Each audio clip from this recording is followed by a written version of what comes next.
Salut à tous et bienvenue sur votre chaîne d'information préférée. Aujourd'hui, nous revenons sur une actualité brûlante en ce moment du côté de l'Afrique de l'Ouest. Il s'agit de la tentative de coup d'État qui a été récemment déjouée du côté du Burkina Faso. Ce complot, aux ramifications internationales, met en lumière les tensions croissantes dans la sous-région.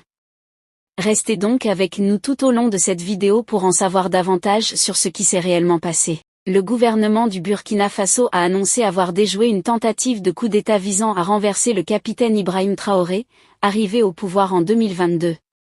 Selon les autorités, le plan impliquait des officiers de l'armée et des civils, en collaboration avec des groupes armés qui en quelque sorte, menacent la sous-région.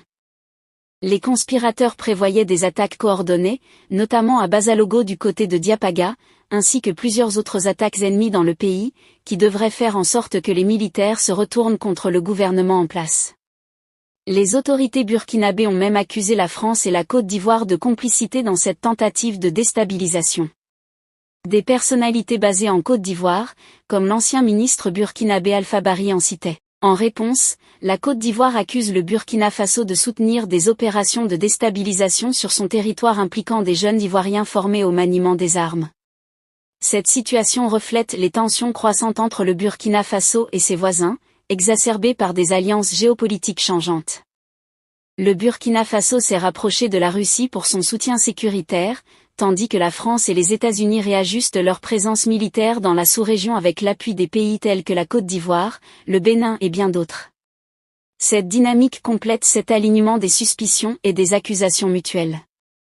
La tentative de coup d'État déjouée du côté du Burkina Faso souligne les défis sécuritaires et politiques auxquels le pays est confronté. Les accusations contre la France et la Côte d'Ivoire ajoutent une dimension internationale préoccupante à cette affaire. Il est essentiel de suivre de près l'évolution de cette situation pour comprendre les véritables implications. Pour ceux qui ont suivi les informations ces derniers jours, vous avez certainement entendu parler de cette tentative de coup d'État qui a été déjouée en quelque sorte du côté du Burkina Faso. Ceci était prévu pour éclater cette semaine et faire tomber le capitaine Ibrahim Traoré.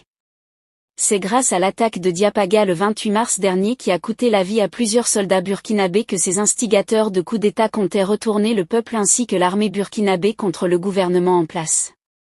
Mais peine perdue pour ces derniers car ils ont vite été anticipés dans les jeux et mis hors d'état de nuit. En ce moment, les officiers de l'armée impliqués ont déjà été arrêtés.